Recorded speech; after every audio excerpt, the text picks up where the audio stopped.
You're listening to episode 2 of the New Noise podcast.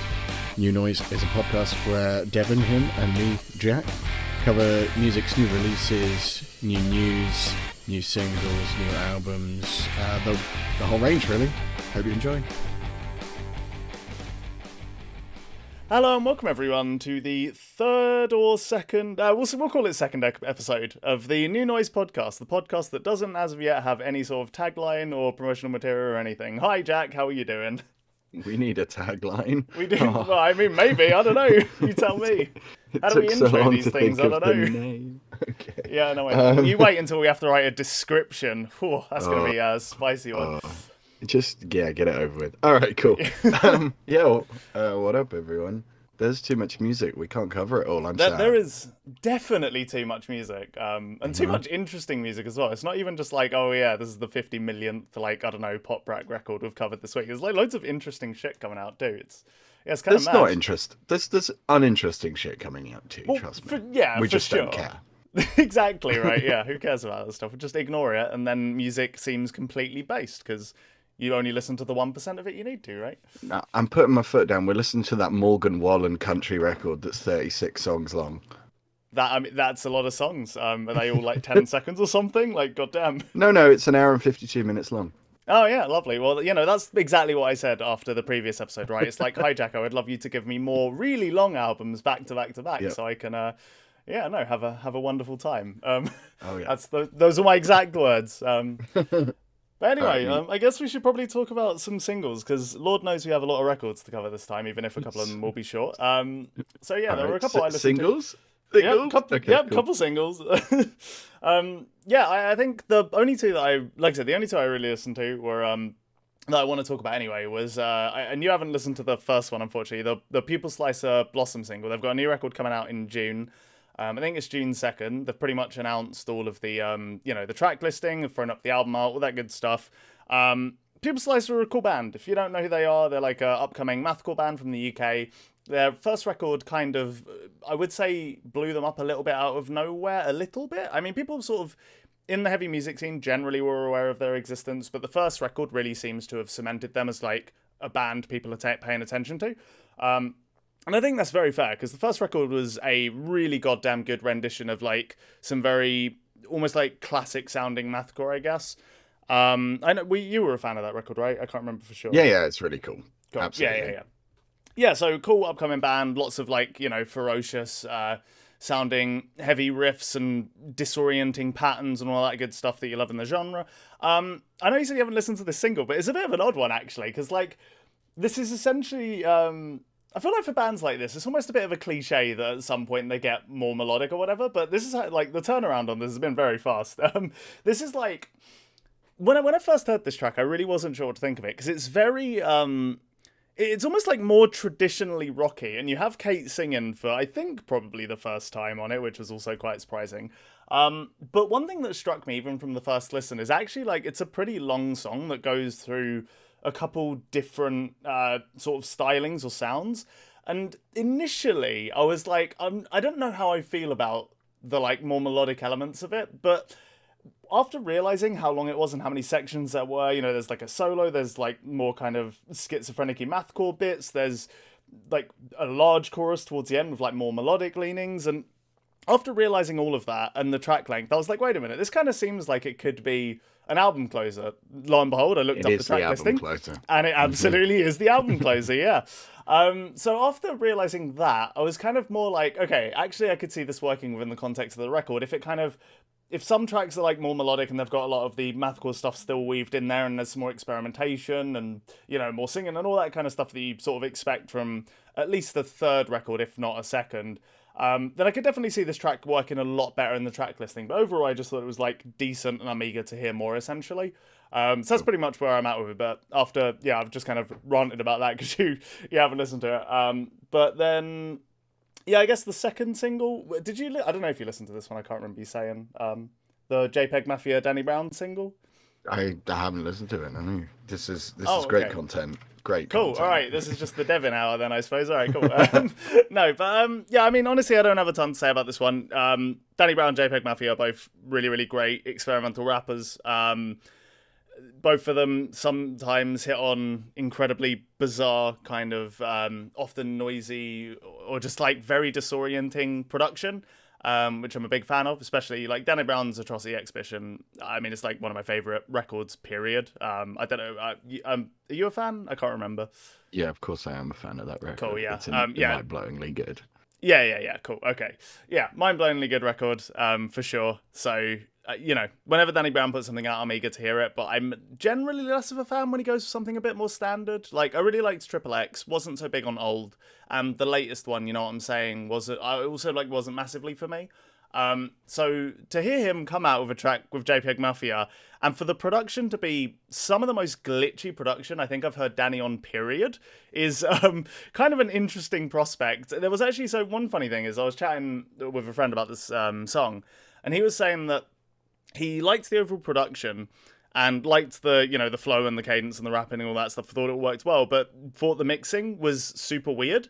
And I honestly actually quite liked it, because Danny's verse was kind of like a bit buried beneath the like glitchiness, but I thought it worked for the like aesthetic of the song. But apparently that actually was just like an error, because Peggy's basically said like, "Oh yeah, I'll remix it. This is this was kind of not intended." So that's just kind of a funny thing. But yeah, I don't have a ton to say about it. It's a pretty short and sweet, just very glitchy. Yeah, very glitchy song that I don't even know if I could like. I've only listened to it once. I don't even know if I could really describe it honestly. But yeah, cool track. Both the singers are cool. Go check them out. I think that's pretty much everything I have to say other than the records we've got to talk about. Are there any anything you want to go over? Any singles, random records that we probably won't talk about? Anything. Anything that I wouldn't talk about? Sure. A new Veils album just came out I think it's like the first in like 7 years. It's really good. That's all I have to say about that. If you like sort of like, it's almost like baroque pop sort of vocals over very classic sort of pop punk, not pop punk, post punk even, sort of Nick Cave-y stylings. It's really good. Much more melodic than the last one. The last one was randomly mixed by LB from Run the Jewels. This one is not. Oh wow, that is very strange. Okay, damn. Yeah, it's a great record. And anything else I have to say? Sorry, just real quick, I was not expecting that, by the way. When you said Veils, I thought you meant the Screamo band. That was like immediately where I went. That's Veils with a VALES. Different I see. Bands. Okay, sure. My bad. Yeah, no, those early UK sort of like Screamo bands are not doing so great these days. Yeah, no, I mean, are any of them even like still active, really? Acres is. I definitely know that band, and I can't remember why. Is that like a good summary of them? Oh, okay, all right, fair enough. They made a new album just now, and it's really bad. Fair. Are they the kind of ones that are almost like a little bit, dare I say, post-rocky? Yeah, a little. Okay, yeah. I can't say I'm a fan, honestly. Yeah, no, I think they actually. I can't remember for sure. I think they crashed at. I think they crashed in my dorm at uni like ages ago. That's really. There was a band that were kind of like what we were describing, that basically needed somewhere to stay. I didn't know who they were, and I was like, oh yeah, sure, because I was just it was like, I think a random London promoter that I knew and had on Facebook was like, these guys looking for a place to stay in Plymouth, and I was like, oh, I can do that. But yeah, no, I remember not enjoying their music and then kind of awkwardly being like, oh yeah, the gig was cool, and then they had to come and crash at my door. And it was a very weird time. But yeah, I think. They just released an album that's not good, so don't listen to that. And okay, cool, noted. The only other thing I'll quickly mention is I know Ken Mode just made a new album like last year, but they just randomly dropped a track out of nowhere, and it's really good. Oh, It's really good. Ken Mode are one of those artists that like I actually haven't gotten around to listening to at all, but I feel like from what everyone's described of them, I would really dig them. Oh, absolutely, massively, you would. Okay, yeah, cool, for sure. Right. The new track's really good. It's got, I don't know, the Null, the last record was it was quite it's sort of a focused record. Like it has a theme and it goes for it, and it doesn't quite reach the chaos and of earlier and noisy kind of heights of earlier chem mode. This track is back to that, and it's just really good. I see why either if they wrote it at the same time as the album, it didn't fit on it at all, or if it's just a new one, I'm excited to see if it leads to anything. Cool. Yeah, really exciting. Love that band. Just generally speaking, are they like I feel like I see them mentioned amongst like mathcore bands, but I don't know. I always had the impression they were more like industrial, but I don't know. Like, is that any of that accurate? I wouldn't say mathcore, no. I'd Okay. say sort of a hardcore metalcore, like one of those bands, like a heavy hardcore band, but with a big focus on noise rock and like rhythms, drumming and energy. So yeah, not so much math rock, not so much. I mean, sorry, losing it today. Not so much math core even, but a very sort of heavy. You're right. There's some industrial tinge to some of it. Some noise. It's you'd enjoy them a lot. Cool. You All right. I mean, what record? Listen to them. What record should I start with? What would you say? All right. It sounds like the new single's probably not a bad place to start, honestly. Yeah, listen to the new single, "Loved," the one from 2018. Is pretty straightforward, but it's really good. I really like "Reprisal" as well, and like as an earlier one. But I don't think they have a bad record unless you count "Success," which was a bit of a try of something else that didn't really work as well. Sure. But okay. Yeah, you genuinely can't pick a bad one. Cool. All right. Fair enough. Definitely sounds like something I should check out. Then I'll get on that at some point. And I think that's pretty much everything I have to say about new stuff. I can't think of any more tracks. No. Yeah. I mean, there's definitely good. like cool. Oh, yeah, there are. Yeah. Well, I was gonna say there's stuff that we can mention, but I feel like probably best saved for a later episode. Sure. Definitely, like a couple of records have come out that I could mention here, but maybe they deserve a bit of bigger discussion. Apparently, you're not the only one with a frazzled brain today. Yeah. But yeah. all right, cool. What record do you want to start with? Let's do Dual Attack Skrillex.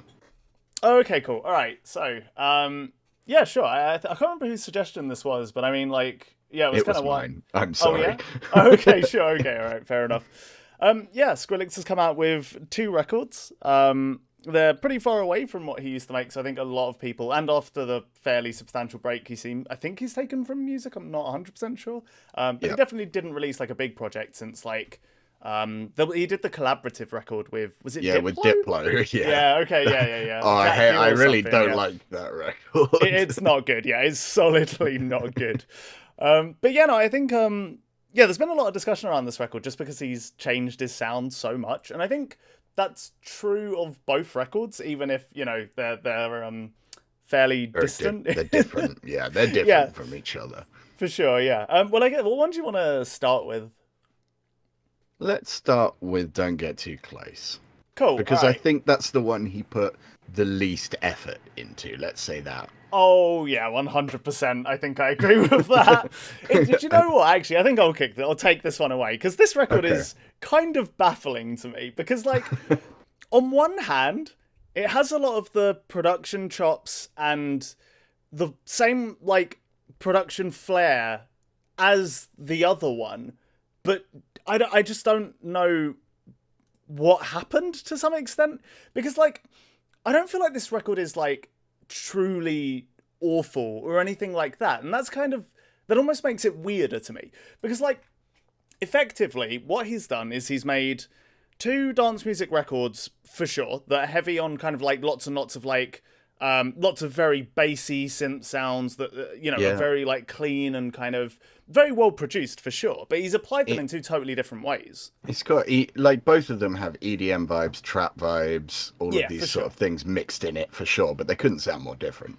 It's so strange, right? Because like this one is definitely like solidly the poppy one, you know. Mm-hmm. This has got a lot more pop influence, a lot more like pop rap, a lot more like trap, like you've mentioned. But there's still a lot of the production flair that I like. But overall, in a word, the key one for this is just like underbaked.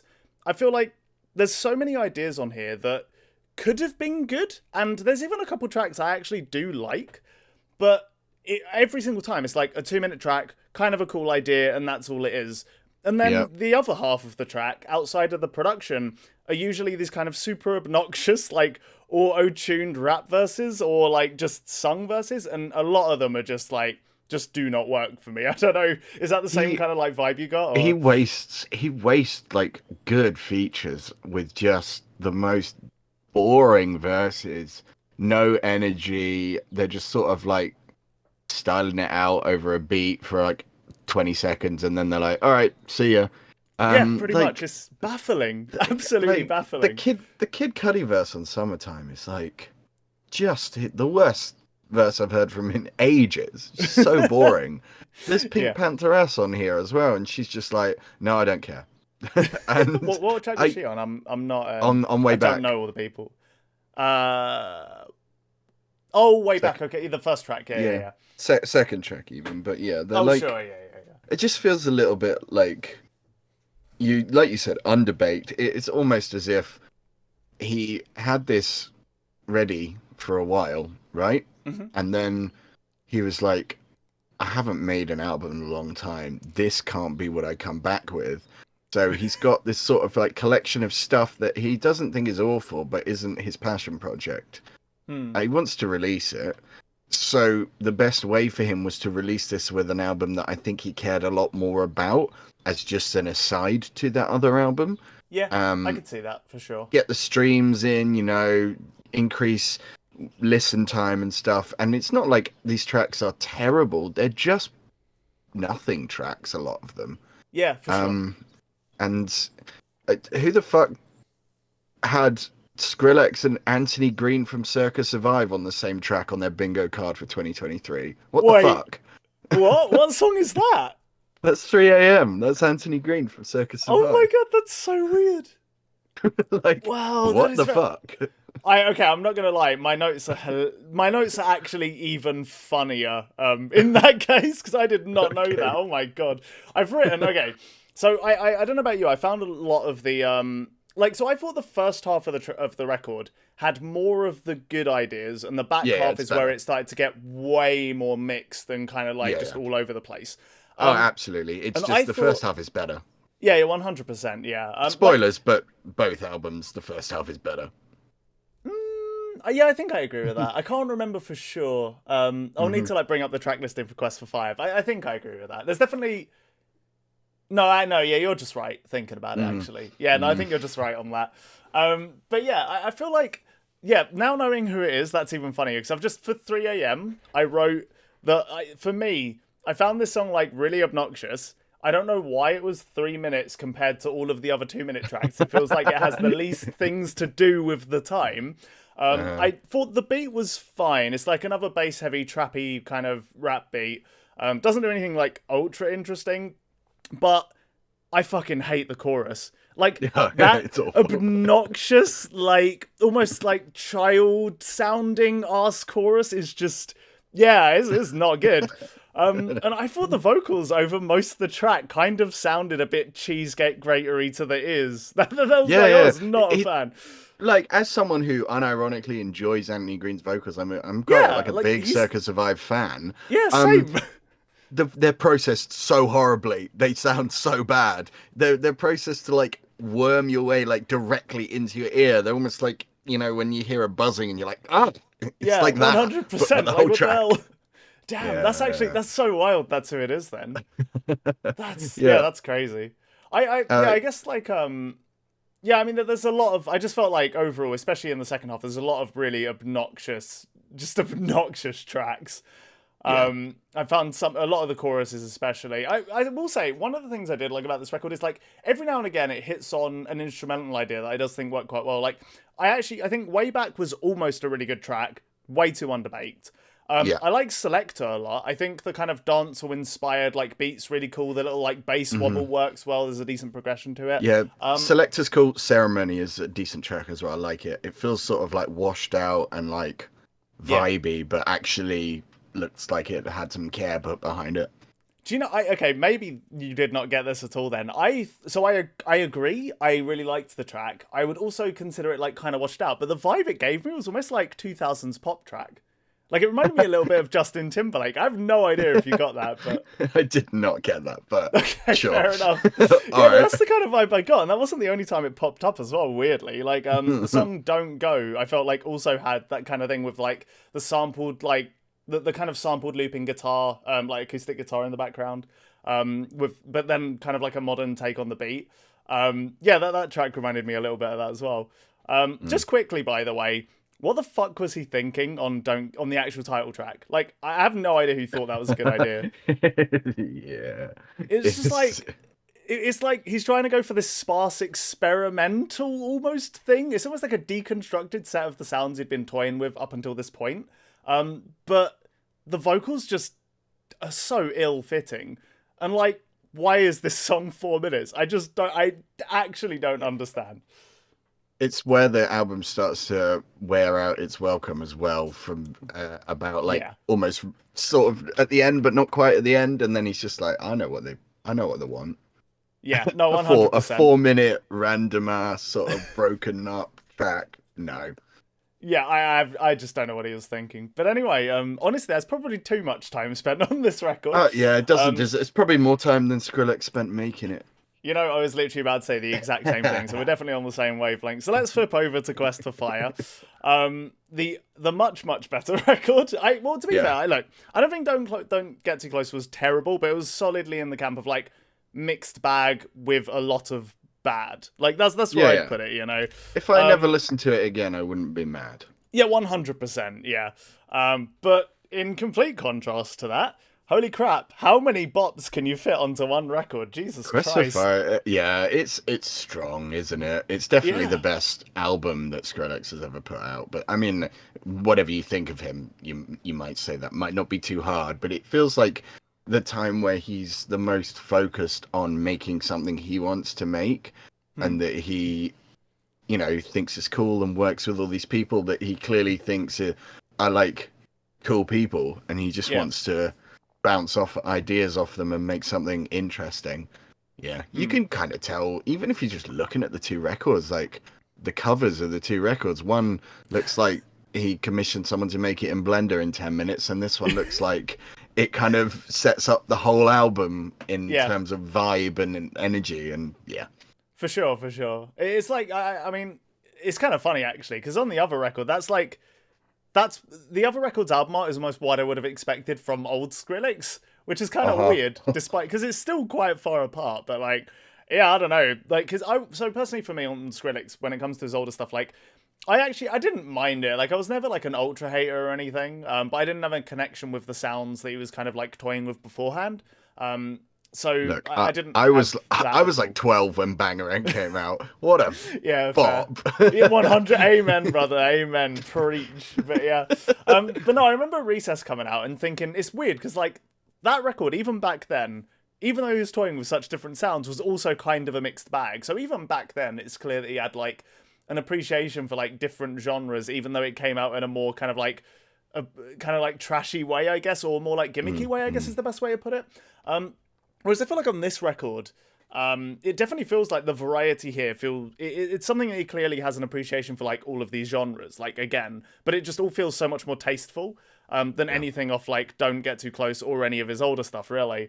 And yeah, it's just so many goddamn highlights, like Tears, Rumble, Ratata. I think Xena is fucking awesome. Yeah, Xena's so good. Xena's so goddamn good. Hydrate's a sick track as well. Like, I love Supersonic. I think Supersonic's really good as well. That's one of the tracks I honestly can't like. This is where notes would have helped. This is the only record I have no notes for, and like, I can't remember Supersonic. Because I do agree. Like in the back end is where it does start to dip a bit. So like, still here, Supersonic, Good Space, like all of these tracks, kind of like I don't remember them super well. But it's fair. Really disappointed considering like I'm a massive Porter Robinson fan at the moment. I just was like. It could have been anyone, and I just found it really disappointing that it seems like that was the most undercooked track here. And it was the one I was most excited for who was on it, but hey, whatever. Yeah, There's it's kind enough of good funny. It's stuff also on like here. the longest one, right? It's like 5 Yeah. minutes long or something. Yeah. But yeah, for this, the album comes out the gate real strong, real cool. 100%. It just, I think that's on purpose, right? It's been a while since Hmm. we've heard anything from Skrillex, and I think he probably set it up so that this album was the lead into the two, and the other one was for, singles and streaming and whatever, and this is one he probably wants people to listen to all the way through. Yeah, yeah. No, I could definitely see that as well. It's just like so much of the production on this record feels just so goddamn tasteful. It's like that ultra bass heavy EDM applied to like a bunch of different sort of stylings. You've got like, you've got some bits that are kind of like you said more trappy. You've got some bits that are more dubsteppy. There's like bits that are just straight up like very classic sounding or almost like modern EDM, I guess you could say. I love so many of the little synthetic touches he gives to records. He gives to like individual tracks. So many of them just stick out in my mind so much. Like the little, I don't even know what it is, but the little percussion wash dash hit on Xena that gives that track so much flavor. The kind of like the I don't even know how you describe it on Rumble. The very quick modulated synth, the really bassy like kind of mid frequency one. Do you know what I mean at all? Or I think so. I'm trying to remember the specifics about that track, but sure. yeah, I do know what you mean. Absolutely. Yeah. It's just like every song feels like it has like a standout synth pattern or sound or little like sound play or bit of experimentation that helps it stand out that much more. And they all feel so like tasteful and well done. They hit whenever they come in. Do you know what I mean? It's just like it all feels very well constructed for sure. Yeah, and I think a big key thing about the album is like the features are really strongly picked. 100%. There's a I was couple not of people... expecting that Missy Elliott like feature at all. So when that popped up, I was like, "What the fuck?" But yeah, no, it slaps. I feel like she just brings so much personality to like everything she's on for the most part. She's a legend. Yeah, 100%. She carries that. Like, you put her on a track, and she's like, and that track is the Missy Elliott track. Yeah, for sure. And that is the Missy Elliott track. Yeah, I think that pretty much sums it up. I think the only couple of ones, like I said, I don't care for the Port Robertson feature track. I just don't think it works that great.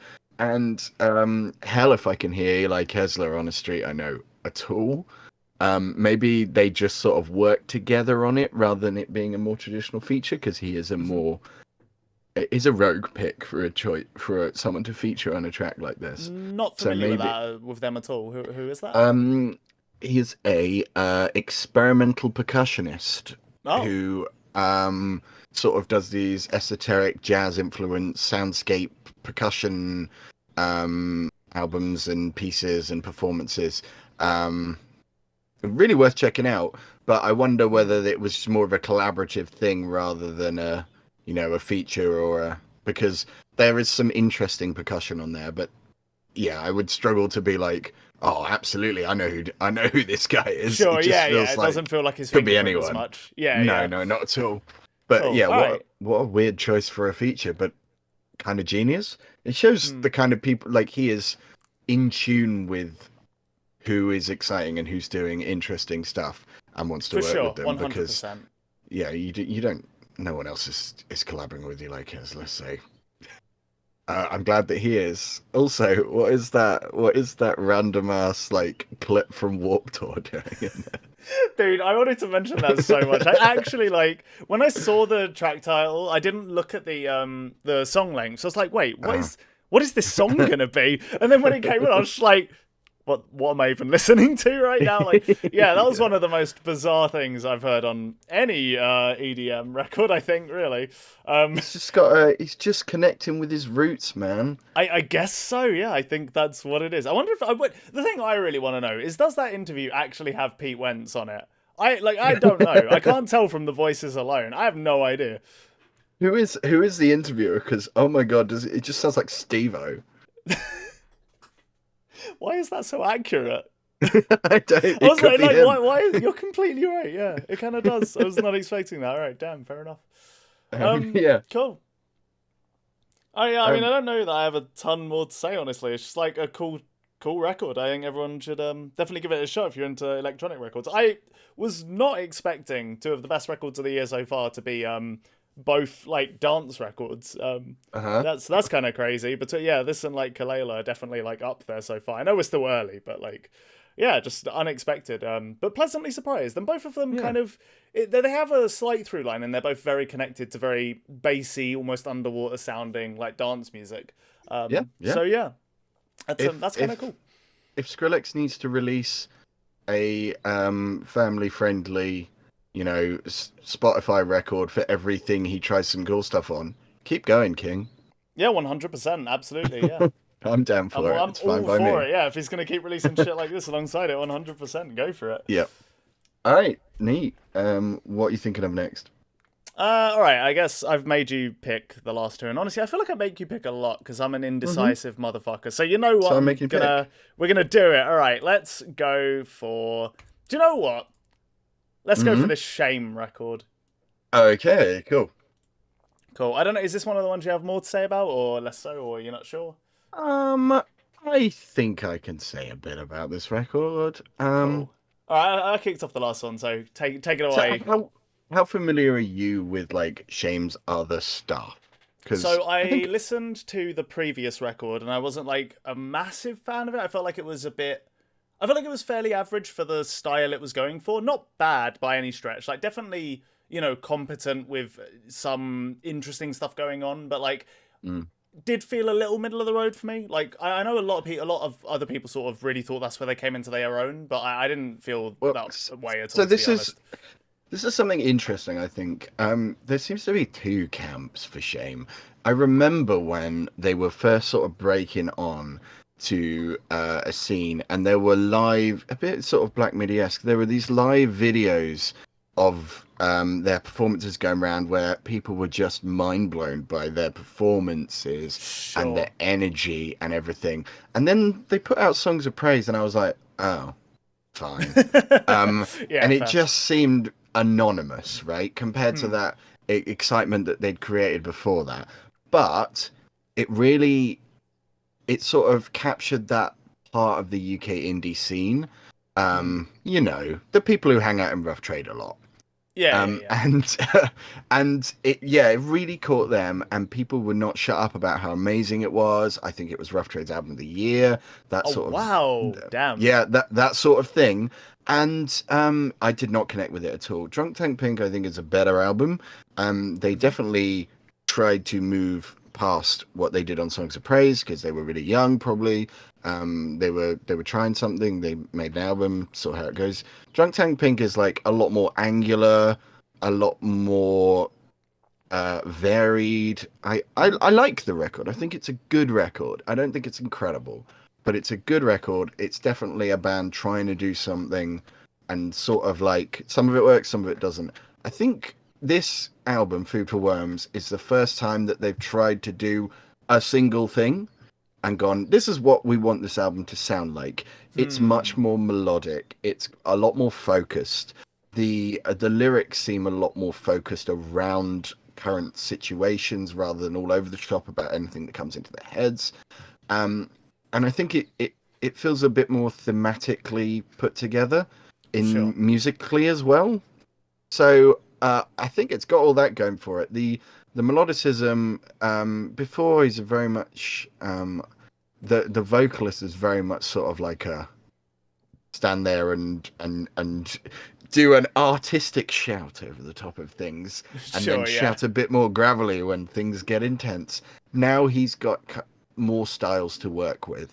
He can be, his sung vocals can be very emotional. They can be very powerful. He still has that sort of commanding presence with the shout, with the harsher vocals when he needs to use them. And I think that variety brings an awful lot to the record.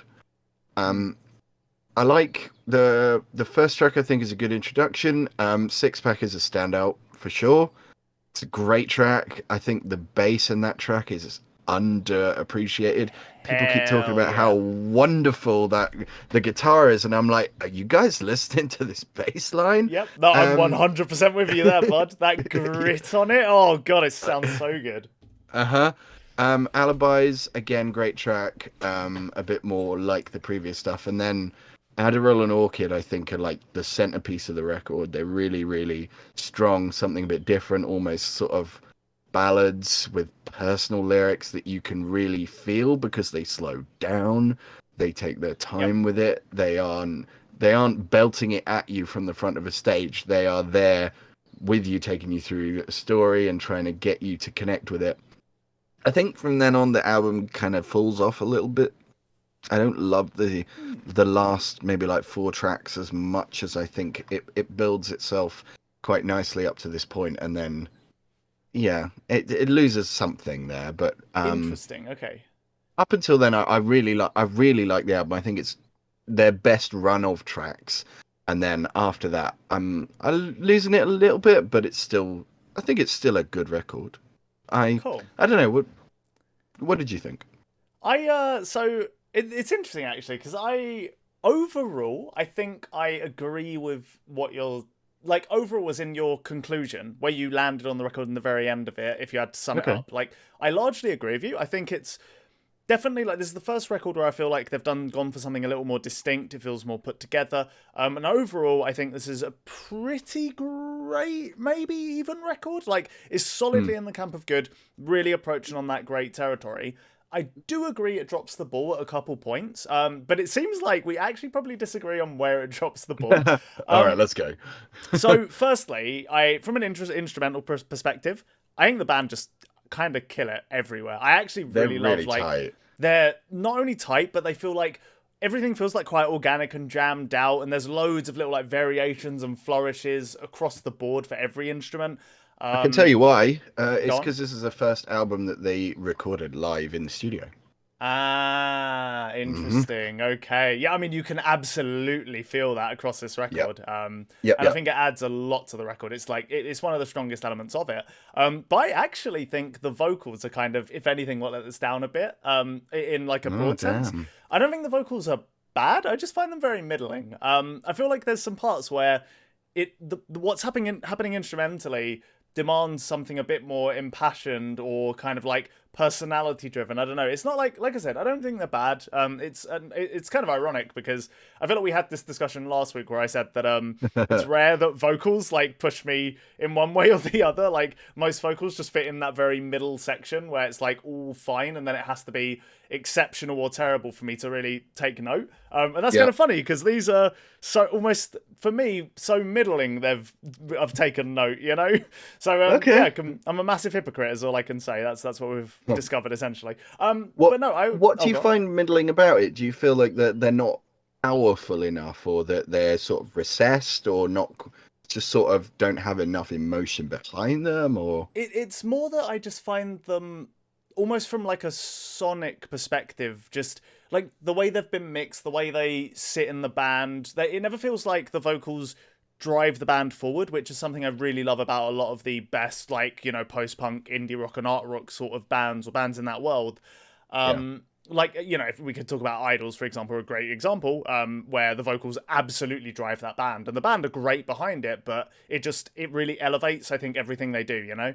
And I don't feel like that's as much the case here, which is kind of one of the unfortunate things, and especially when you've got a band that are this fucking killer, like, I feel like some of these tracks really could have used some more, I don't know, just something more in the vocals. I don't know exactly what. And there's a couple moments that I do think stand out in the vocals. I can't remember what song it was exactly, but there's one where you kind of have this dual vocal moment and there's a lot of like range difference between both the vocals, and it really helps that track stand out a lot. There's a couple moments like that do stand out to me. And there's a couple moments where his more kind of like lackadaisical sort of moments, like an energy comes off really well.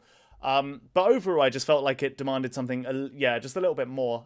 But in terms of like the individual tracks, I would say that, I largely agree. Intro's really strong. Things Still's a great opening track. Six Pack's a great track. I really like Yankees too. Alibis was one of the more like jagged and harsh sounding ones that I really appreciated. And I pretty much agree. I think Adderall and Orchid are sort of what the record's centered about. In fact, I would say Orchid's probably one of my favorite tracks on the entire record. But I don't know if I agree with the ending being kind of like weak. I think The Fall of Paul is actually like it's probably one of the best songs on the record for me. Like, I love the just the massive like noise rock inspiration it has. Like, everything on it feels so much more pumped and amped, and there's so much tension in like different areas of it. There's lots of cool like riffs going off in like just all over the place. Really, the track has like a ton of fire in general. Yeah, I don't know, man. I thought that track was actually great.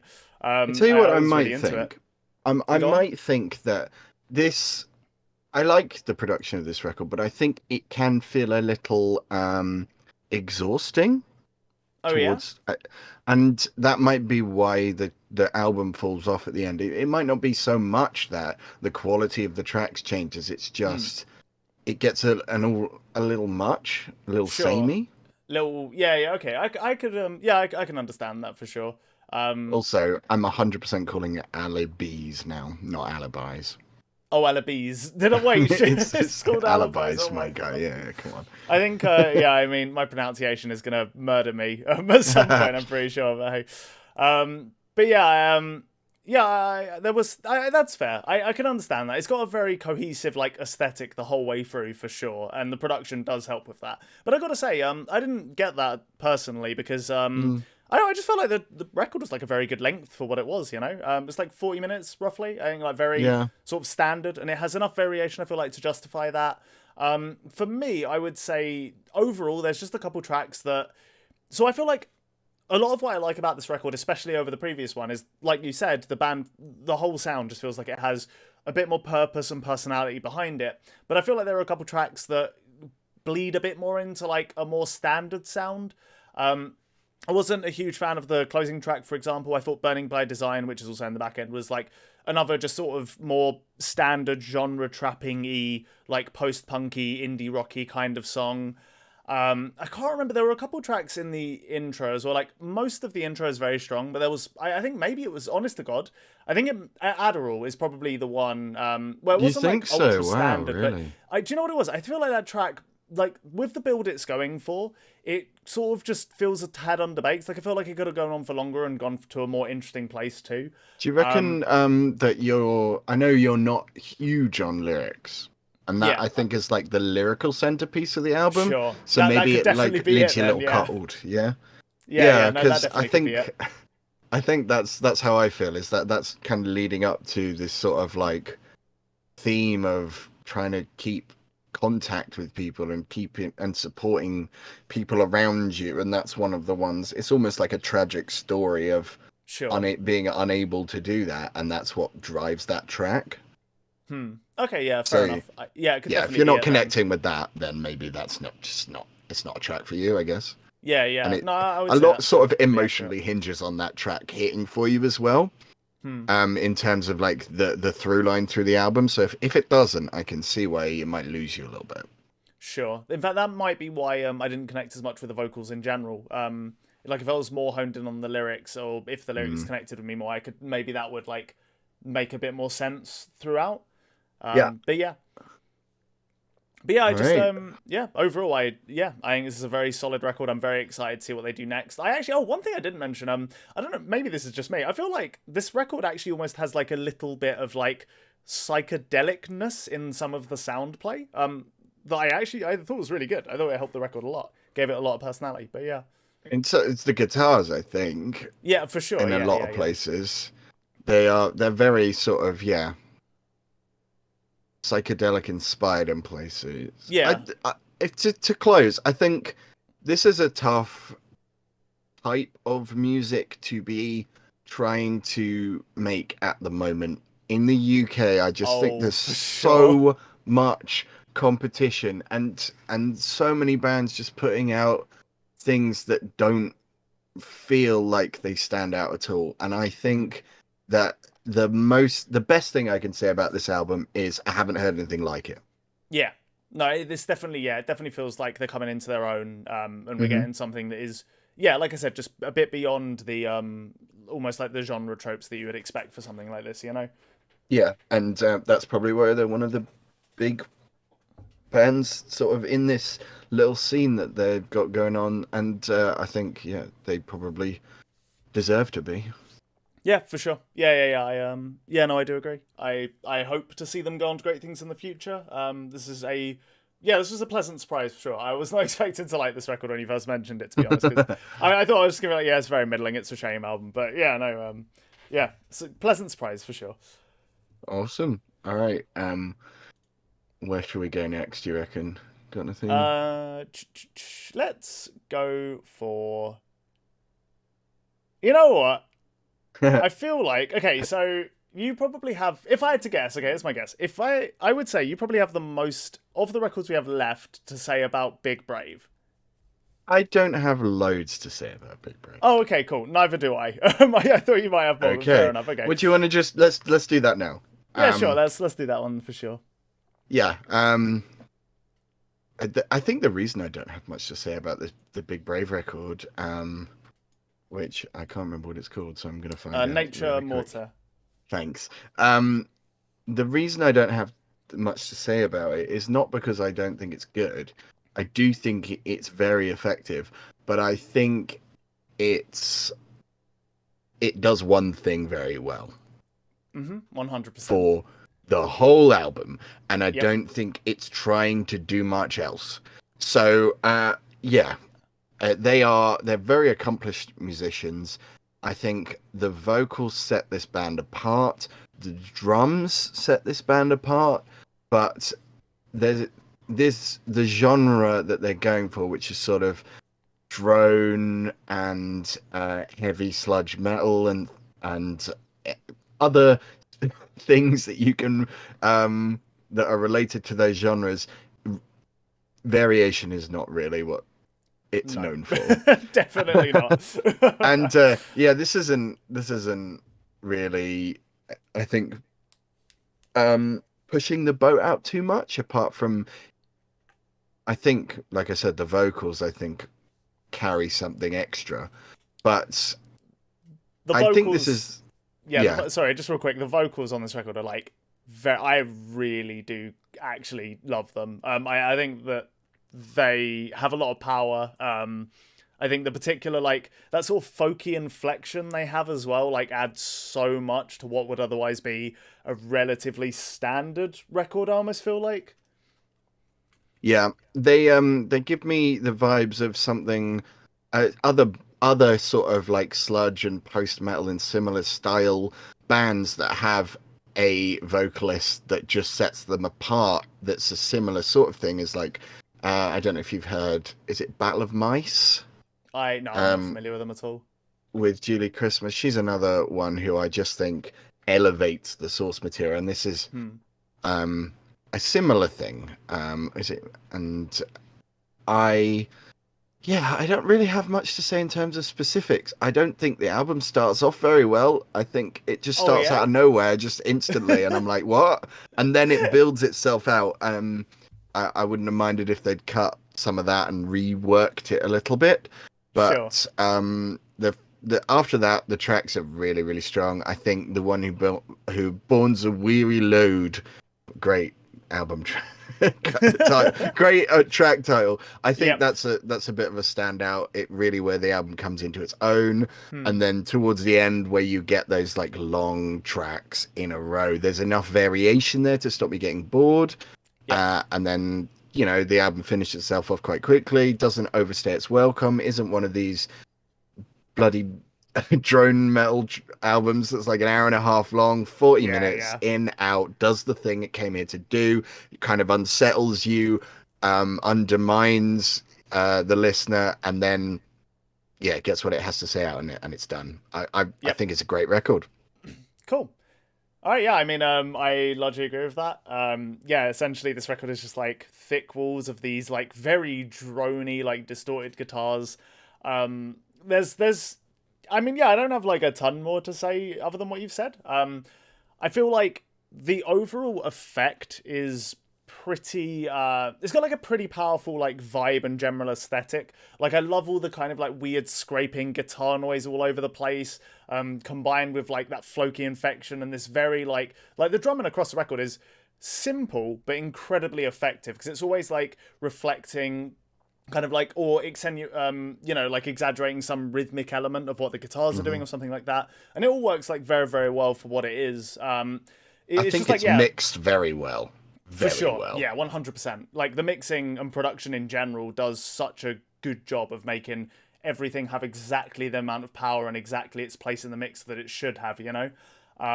So yeah, this record definitely very much feels like an album that's more about its performances than any of the like ultra specific features. But the overall vibe is like, yeah, it's very powerful. It's really good. I will say the fact that it's 40 minutes, I agree, is like a massive plus. But it is kind of odd because it feels like quite a patient record. But at the same time, I don't know exactly what it is, but nothing ever gets stale on this record for me. I could listen to this record like quite a lot of times and just never be bored of it. Something about it just still feels quiet, like it has a bit of urgency to it. I don't know what it is exactly. I'll tell you what I think. So, I think especially with these sort of genres, what you need to have is a musical story to it, right? Yeah. And however that goes, the more distinctive that musical story, the more you can kind of just encapsulate it and understand what the album is. It's easier to repeatedly listen to. I think especially these huge longer albums, I just am lost. It's like another one where you go quiet for a bit and then there's a loud bit, then there's a quiet bit, and then there's like 3 more of those tracks in the track listing. There's 3 more quiet ones. This has one track that builds to a climax in the middle and then falls off. One track that is sort of very, very contemplative through the whole thing. One track that comes out the gate loud. That it stops you getting bored of they're almost like tricks that are used, but they're used very well. But you don't get bored of those tricks because they're used once to enhance the record and then they're gone. No, I think you've hit the nail on the head for sure. Because it's odd because while this record does have a very consistent aesthetic, and I do stand by the kind of statement of like it's more about the overall vibe and performances than any other like specific features, but at the same time, every track actually has quite a lot of standout specific features. You've got like some tracks that have these kind of like almost Godspeed-esque sounding like quiets. You've got some sections are almost like a bit more industrial and kind of like noisy. You've got parts that draw more from like very much like pure drone metal. Like I've written as one of the notes for the Parable of Trusting, which is like the second to last track, one of those like 9-minute monsters. I've written it's like a cursed fusion of Pharmakian and Sun. I think that just like sums it up beautifully, really. Then you've got, like, it's sort of like that track specifically, just like the bottom just falls out of it and it just sits there for a while, just sort of brooding, and you're 100%. Like, oh shit. Yeah, and it works so well. I really appreciate the fact they had like at the end of the day, we've talked about like the consistent aesthetic, and most of it is like 3 out of 6 of the tracks are these like 9-minute like behemoths, really. But at the same time, it's got 2 tracks that are like 3 minutes, 4 minutes long that are these kind of very quiet, chilled, like folky, almost like sweet desserts after what the like more monolithic, hellish parts you've just gone through. So yeah, I was really pleasantly surprised with this record. I thought it was a very, very good record. I really enjoyed this one. Well, they not last year, the year before that, they did every band in this entire genre has to do the Body collab album, and they did one, but it was pure like freak folk and not much else, with some sort of like sound assistance from the Body. So they clearly know how to write unsettling folk music, and I think it's just tinged enough in this album to give it some character, give it something unique. I really like that. Yeah, cool. All right, I think that's basically everything I have to say about that. I'm sure the same is true of you. Yep. Cool. All right, well, we only have 2 left. Flying through this, actually. We got, oh man. I have Gorillaz next, yeah? Yeah, okay, cool. All right, cool. We're on the same page, yeah. Okay. All right. Do you want to kick this one off, or shall I, as the biggest? No, go for it. You're the resident Gorillaz stan. Yep. 100%. Okay, so Yeah, I don't know what to say. Gorillaz are like one of those artists that have been around for so long for me. I loved them as a kid, and it never really like went away. I still think Demon Days, Plastic Beach, and the self-titled debut are all like great records, of some of them being more great than others for sure. But overall, like I've always been a huge fan of their kind of like, this kind of like cartoony world they've crafted by dragging all these different worlds of music in with, you know, like fairly consistent production throughout. They've always been this band that have kind of experimented with different genres. I like their more conceptual elements too. On Plastic Beach, they went for some really kind of like almost surprisingly bizarre and experimental songs that I thought was always like really, really cool. And I always thought it was going to be a band that I never got to see live, which was absolutely heartbreaking to me. But then out of nowhere, they sort of reformed and came back with this wave of new material. And much like a lot of other people, I think this era has been mixed, to say the best. Like, if we're being very kind, I would say mixed. So, yeah, every time they release an album, I'm always interested. Another word for mid. Yeah, sure. Well, I mean, mid would imply that it's like average. Yeah, I feel know. like it's been like peaks and troughs for sure. But yeah, like I'm very glad I've gotten to see them live, and I, like other people, really wanted kind of more from this back half. However, I will always listen to what they put out, because I do have a lot of admiration for what Damon's going for in this project. I think that it's very ambitious, very unique, and it's always had lots of elements that I think are incredibly admirable. But one thing that's definitely been a mainstay of this latest era is, with their older sound, there was still a lot of like, sure, they played around with lots of like kind of like hip hop and stuff of like that ilk, but at the same time the core was always very much rock instrumentation. And I would say the biggest change between that era and this era is they've moved into a much more like electronic synthy kind of sound, and I think that's really come true of the last two records. And I would say this new one is essentially like, the whole thing just feels like it could have been so much more and so much more ambitious and interesting than it ended up being, because I do like the overall kind of like sort of retro-y synth poppy vibe they've landed on. I think there are some tracks that really stand out. I think like Cracker Island, Oil, Silent Running, even like New Gold. There's a lot of tracks on here that I do really like, but so much of it just has the problem of a lot of the songs I thought, oh god, what am I trying to say? The album The Now Now? I felt like that record had a bunch of songs that all pretty much were completely interchangeable with each other. And I feel like this record has a very similar problem, where so many of those tracks are enjoyable, have cool ideas, but they just don't feel like they go anywhere. There's times where they feel like super underbaked. There's nowhere near as much personality on this album or The Now Now as there are on records like Demon Days or even Song Machine, which I actually finally got around to listening to after listening to this record, essentially. But yeah, I feel like this isn't like their worst record or anything. I do think it has some like pretty big highlights. Like I said, I've already mentioned Oil. I think that track has a really like nice synthy, soft kind of like vibe to it. It's got a very uplifting quality. I really like the dual vocals in the back half. I think Silent Running really leans heavy into the synth pop, and I love that more melancholic, slightly darker vibe it has. The whistling and the piano, like little flourishes here and there, work really well. Also, one thing that I feel like defines this latest era for Gorillaz, that is very unfortunate in my opinion, is the lack of progression in the tracks and the lack of kind of like those sort of jammed out outros that you really got on a lot of tracks from Demon Days. I'm an absolute sucker for any time they would bring like a harmonica solo onto the end of a track and have it get sort of noisier and more like washed out and whatnot. All of that stuff I like always was a huge fan of, and it's a real shame that it doesn't appear like anywhere on this record really. And I would actually say like Silent Running is probably one of the only spots where it does have that sort of really memorable peak towards the end. But yeah, I think I overall did enjoy this record. I think aesthetically it works pretty well. Production's like fairly on point for the most part. There's some weird things, like I don't know why. Oh god, I can't remember what track it was, but there was a track where the rap verse was like, or like the vocals were just so low and just completely swallowed by an instrumental that was ultimately not varied enough to justify like holding the track up on its own. I felt like that entire vocal section needed to be louder. Yeah, it's just kind of a bit of a frustrating record for me. I wanted to like it, and I think it starts pretty strong, and then it just kind of, I don't know, does the same thing for its whole runtime, and I lose interest a bit. But yeah, how did you feel about this one? I don't care for Gorillaz even when they're apparently good. Oh my god, this album is so boring.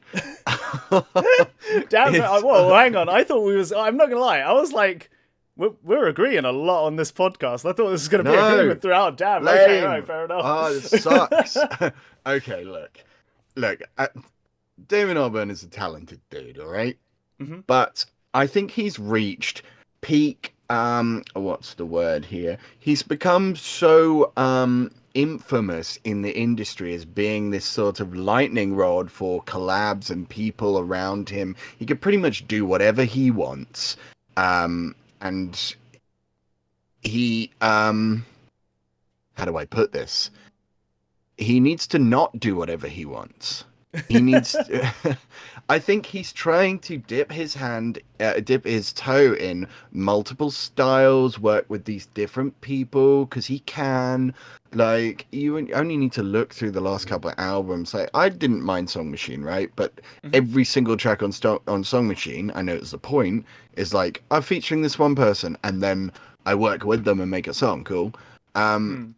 Same with Humans. Like, that album sucked, and one of the main reasons that it sucked is that there's just so many features, and you can't have try and want to work with all of these different people and make it work as an album, and this does not work as an album.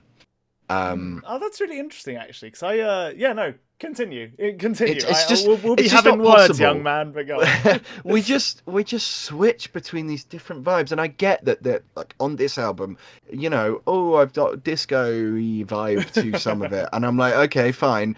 It isn't a good album. I don't even hate all the tracks, right? Like, New Gold is a good Tame Impala track. Oh god, you're very correct there. I'm not gonna lie. Where the fuck is Stevie Nicks on Oil? God knows, can't hear it. Who knows? Cracker Island, like, yeah, I'm excited to see that in a new iPhone ad very soon. It just feels like in the past, right? I've listened to Gorillaz. I don't quite connect with it in the same way that you do, but there's personality there in Demon Days and in the self-titled. There's something there that I don't think anyone else was doing at the time. Everyone is doing this, and Gorillaz has become a pastiche of all of these people. It's almost like a cover album, someone trying to cover as many different styles as possible. And like, yeah, Damon Albarn is talented enough that he actually can do a pretty decent job at recreating these different styles, but it just feels so soulless. The production, I know you said the production's all right. It's like someone dipped the album in bleach. It's just got no color, nothing. It's just, it just sort of exists, right? And that doesn't help any of this take on more meaning than it already is. It at this point, it just feels like he's doing it because he can, not because he wanted to. And I don't know, maybe Damon Albarn's just out of ideas. If you heard his solo album, was it last year or the year before? I know the one you're on about, but yeah, I didn't listen to it. It's just, it's not very interesting. At least he tried something there, right? A single idea for an album. This feels like a playlist. Yeah, you know what? So it's interesting that's where you've landed on it, because I feel like this record's actually like pretty consistent generally. Like aesthetic, maybe it's the production that sort of ties it together more so than anything else, and the fact that there's like a lot of electronic kind of sounds throughout. But I honestly found, like, for the most part, I thought a lot of the sounds, I didn't feel like the production hampered it that much. I felt like a lot of it did come across quite like bright and uplifting and just generally pleasant to listen to. But smooth. I do agree, yeah, definitely smooth, yeah, for sure. It's smooth, like no features, smooth. Sure, like a wall. I can definitely see that. It doesn't come across quiet, like, as extremely like that too, but I can definitely understand that for sure. It's like a hospital. The album is a hospital. Yeah, I mean, it's a pretty summery sounding hospital, so hey, maybe you're right. But no, I don't know. I guess like for me, the fact that there were so many features in mono doesn't bother me as much. I understand that perspective, and I think you are like, I do agree with you to some extent. Like, Humans was a bit of a mess of a record. I actually kind of am a bit of a simp for that record as well. I'm Incorrect. sorry, but yeah, no, I Incorrect don't know. It's got opinion. some bops, man. I don't know what to tell you. But no, I do definitely agree that he does have this tendency to kind of like, I don't know. Yeah, he'll like bring on a feature and work with someone just because he can, not necessarily because there's like a great idea behind it or such. And I think that was at its worst on Humans, but at, you know, some of the tracks were just kind of like great anyway. And I do think the stuff that's, but see, this is the thing though. I think like that's always been a feature of Gorillaz. Like Plastic Beach and Demon Days, and even the self-titled has like a decent number of features. And when he's working with a feature and kind of bringing them and their musical stylings and maybe like some other genre influence into a track and bringing it into this world of Gorillaz, I feel like it works really, really well. And it creates something that's almost like greater than the sum of its parts, especially like on Demon Days and Plastic Beach, especially because they have like such a conceptual such a conceptual angle that work really well across the whole record. But the biggest problem with the latest era, I feel like, especially on like Humans, is that, and same is definitely true of Song Machine, it feels like just this massive collage of random shit that doesn't necessarily fit all that well together, and that's kind of like the biggest problem both those records have. And I feel like this record and the Now fit more into, like, I remember when the Now came out, I got this feeling that Humans got criticized for being this like feature kind of like just like feature stew where nothing really complemented each other. And as a response to that, he was like, okay, fine, well, I'll just make a record that sounds only like Gorillaz. And then he made something that's so like consistent that it becomes dull and forgettable.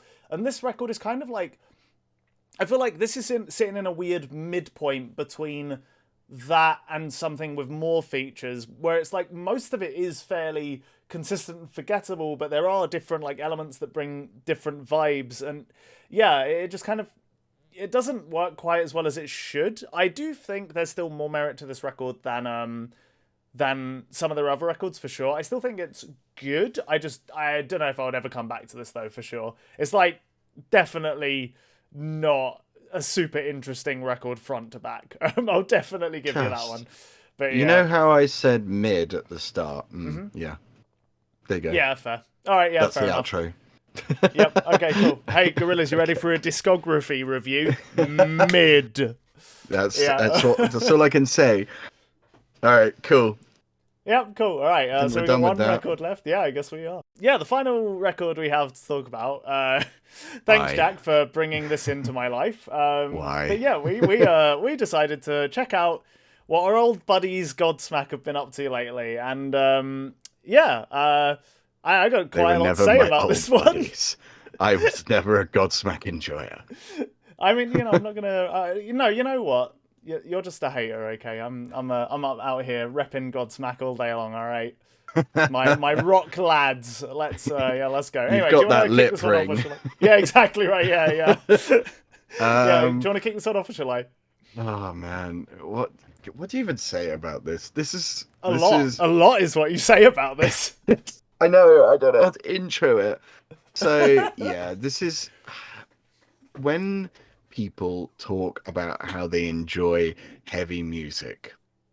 I constantly sit on a line. I'm like, okay, but do you mean this shit?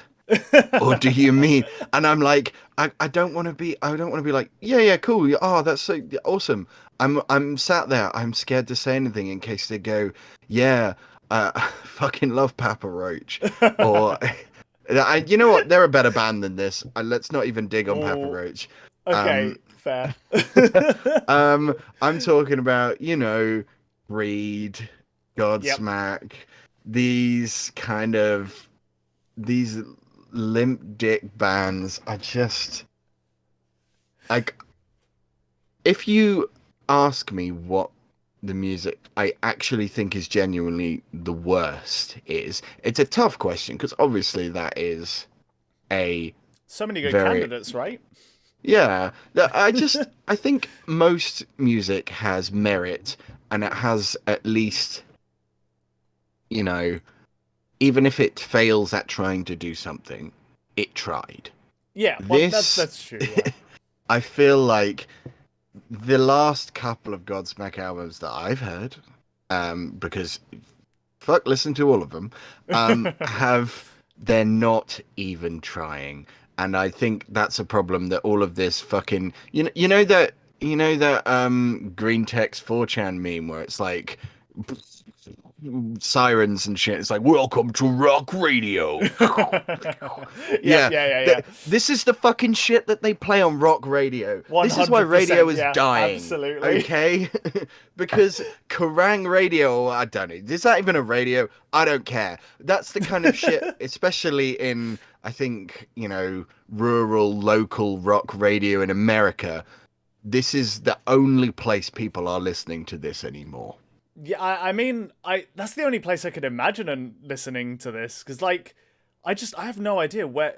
I just don't know. I don't know why this exists. Like, I truly don't. I'm at a loss for words, 100%. So, like, yeah, I don't know, man. This band have, like, I don't know how they've lasted this long, to be honest. The only thing I can imagine is, like, the same people who discovered them when they, like, broke out are the same people listening to them now, but just like 20 years later. Like, no one under 40 listens to this. Yeah, 100%. Yeah, there's 0% chance, right? Like, there's zero relevance to anything in modern music, or I mean, shit, it's barely even got relevance to the genre it exists in back in the 2000s. Yeah, when people say, "Oh, rock's dying," and they're wrong. But this is why they think rock's dying. Yeah, 100%. 100%. Yeah, no, I mean, this is just like... do you know what? It's really funny, because when I was first writing notes for this, one of the first things I was like, is this sounds like an AI-generated rock record? But then I was like, you know what? That's actually AI would do a better job than this. No, straight up. This is like the equivalent of, like, I don't know, a bargain bucket Steam roguelite procedurally generated rock record. This is like...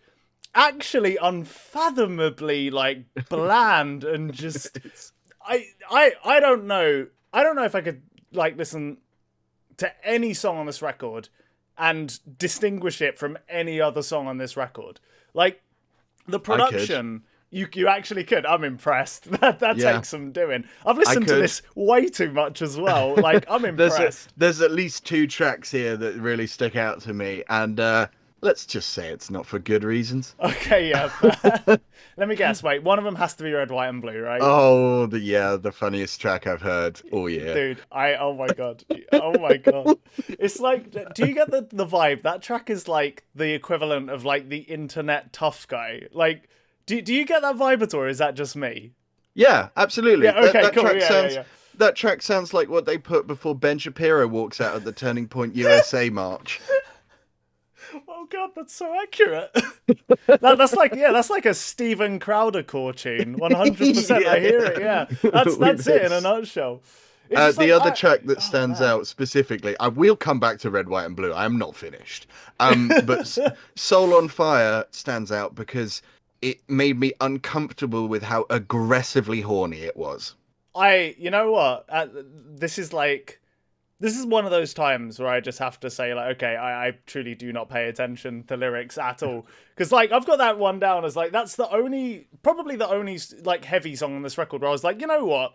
That riff idea was actually kind of okay. That's like the only song where that happens. I'll tell you what I did. The rest of the song is trash. But yeah, I watched the video for that song. Ah, I see. Don't watch the video for that song. Okay. They just hired a model to, like, writhe around on stage and pretend she's interested in them while they play on, like, a random abandoned stage. It is so awkward. She's, like, clearly does not give a shit and sort of, like, spinning around and, like, pretending to give them, like, sexy looks and shit. And I'm just like, oh, I want to watch something else. Oh god, yeah, that sounds pretty horrendous, I gotta say. Damn. I mean, that energy, I think, is carried throughout the whole record, honestly. Yeah, like... I mean, I assume you haven't seen what they look like, right? Because they look what you think they look like. Yeah, I mean, that doesn't surprise me slightly. Do you know what I did? The only thing I did check out outside of this record was I listened to some of their older songs, like I Stand Alone. to just kind of like get an idea of like how they've changed, if at all? And the answer is they haven't. The production's just gotten a lot blander. That's literally Oh my it. god, tell me about the... Okay, so I listened to When Legends Rise as well, their last album, right? And that album is goddamn fucking terrible, right?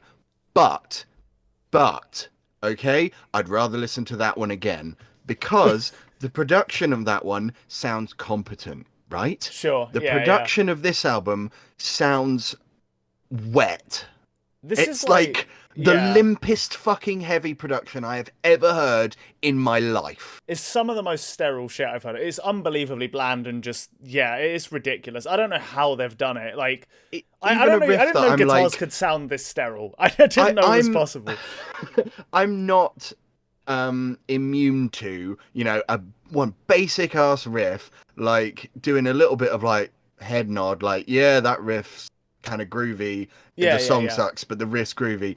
Even the groovy riffs on this sound like shit because they sound like they're coming out someone's fucking Sony Ericsson. It's awful on the bus on the way to school in 2005. I fucking hate the production in this so much.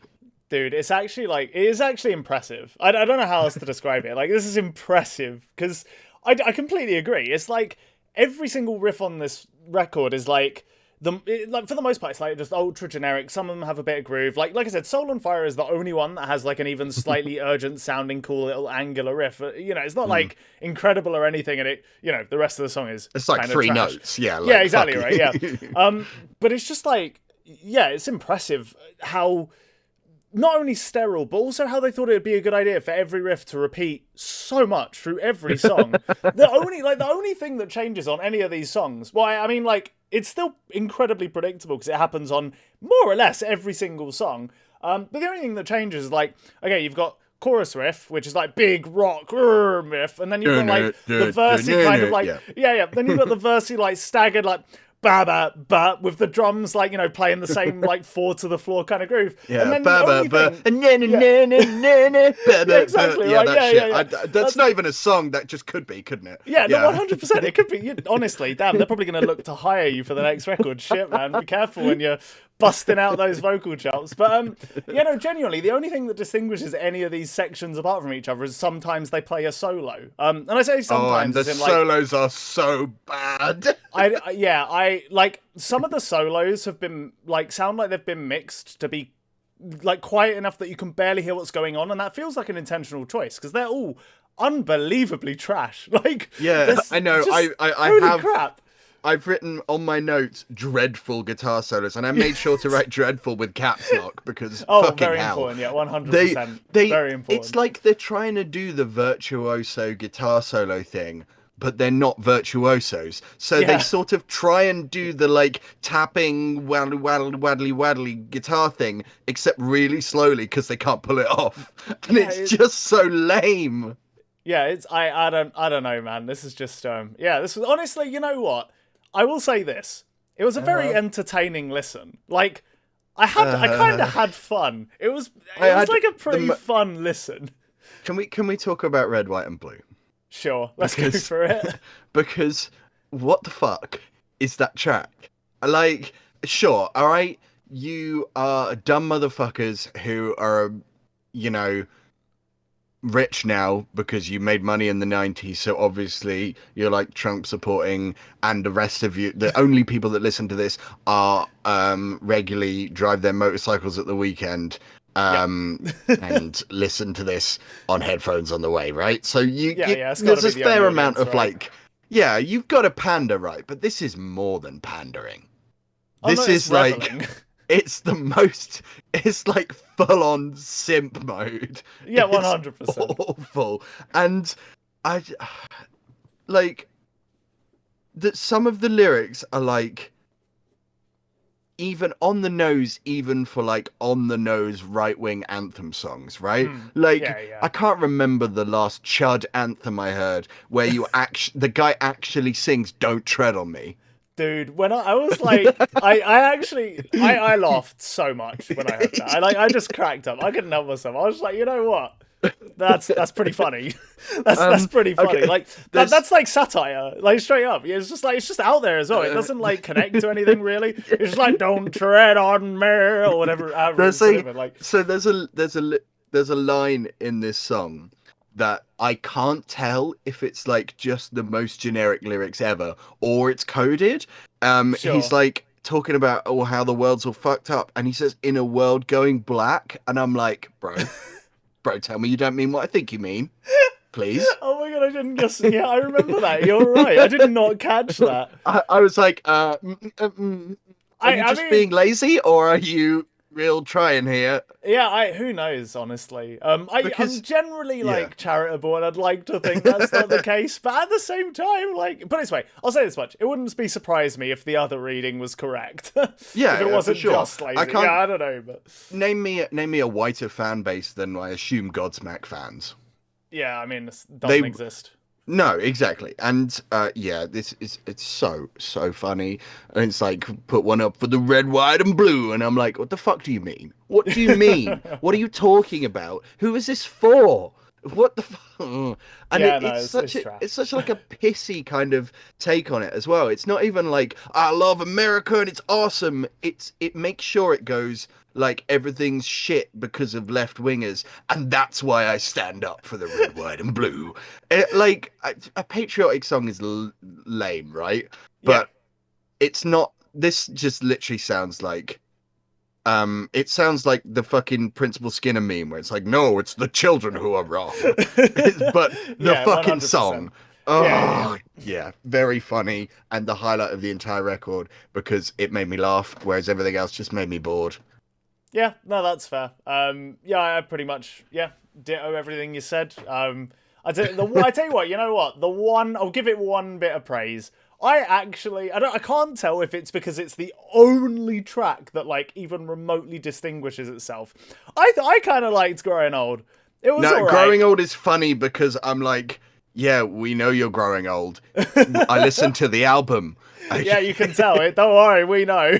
Yeah, and like it's a ballad, right? And like It's ballads song. like this, they don't feel they're lame, right? Like again, lame is the operative word. I never use that word. This album is lame.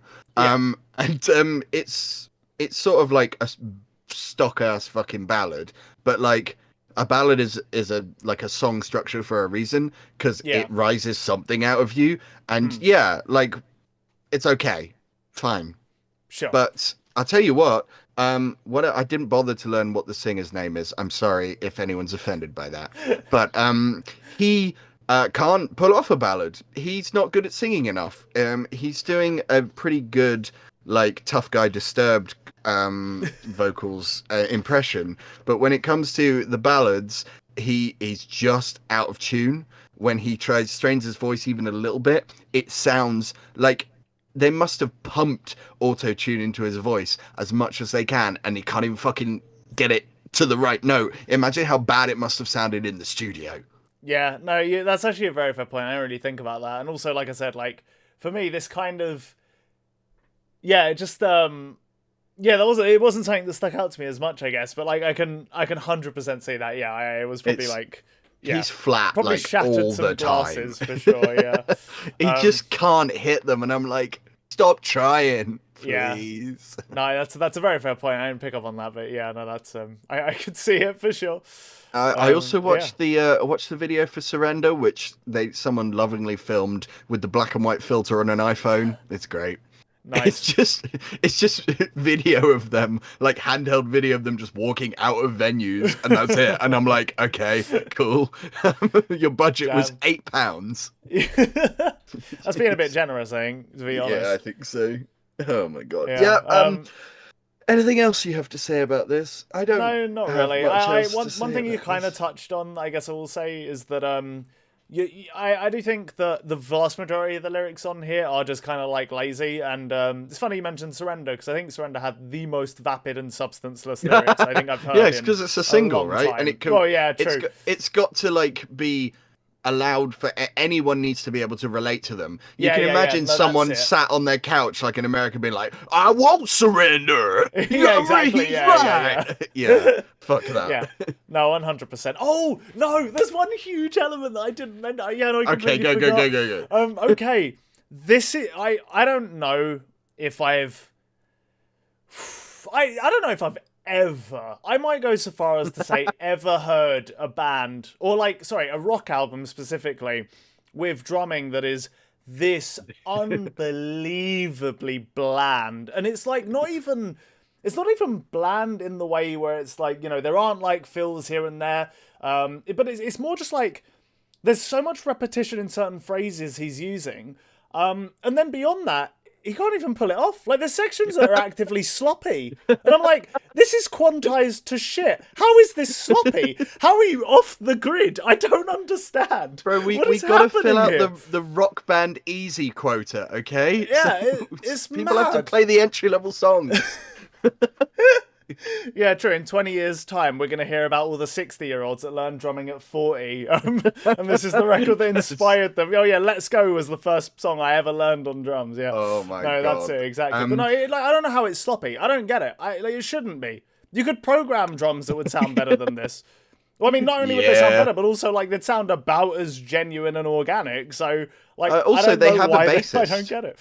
Did you Yeah. name a more fucking useless job on the planet than the bassist for Godsmack? Bassist of Godsmack, yeah. Where Jesus. was it? What the fuck are you Yeah, playing? no, 100%. I have no idea. Fuck. I'm trying to Funny think about album. it. Even as a joke, I can't think of one. This is the No, I king. mean that's a modern production problem, isn't it? That the bass gets drowned out, but I've never heard it this drowned out. No, this is horrendous. Yeah, for sure. It's like, yeah, I can't hear it at all. I don't think I heard bass throughout this whole record. And the only time was when, like, I guess the only time would have been when on those kind of like, the quote unquote groovy verse sections where it's only bass playing over the drums. Those are like the only parts. But that's like it. Yeah. Yeah. Just as a go little on. experiment, listen to one track from the album before this, and just like, don't get me wrong, it's shit, right? It might even be a worse album than this one, but the production makes it infinitely more Fair. listenable. Oh yeah, no, definitely. Like, I'll have to do that. I'll give it like one of the singles or something I've shot for sure. yeah. But yeah, I think that's pretty much everything I have to say. I guess final thing. The final track, "Lighten Up the Sky." I couldn't think of a more like it's kind of hilarious because it's so like default. It's like, okay, we need to finish the album, so it needs to be like epic sounding. It needs to be a bit more melodic, but we still got to remind people we're a rock band. So it's got like the rockin' riff and then like the groovy vocals. The grungy vocals over like that, like more melodic passages.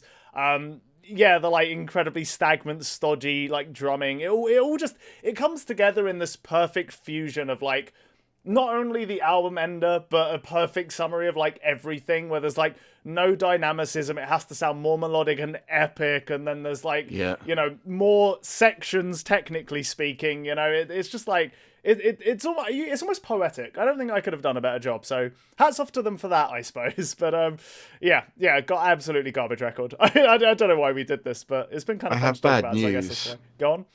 This might be their last album. Oh no. Cry Me a River. Don't worry. Oh my god. Yeah. I don't know how I'll recover They from finished off Lighting Up the Sky with lyrics from songs on their first album. Oh wow, wow. Okay, now we know who the true fan is. God damn, I did not know that. Oh, okay, all right. Like what are these songs about? Like what are Dude, they I about? couldn't tell you. One's about hell not being dead. One's about how I'll never surrender. One's about my soul being on fire. I'm getting old, by the way. I don't know if you knew.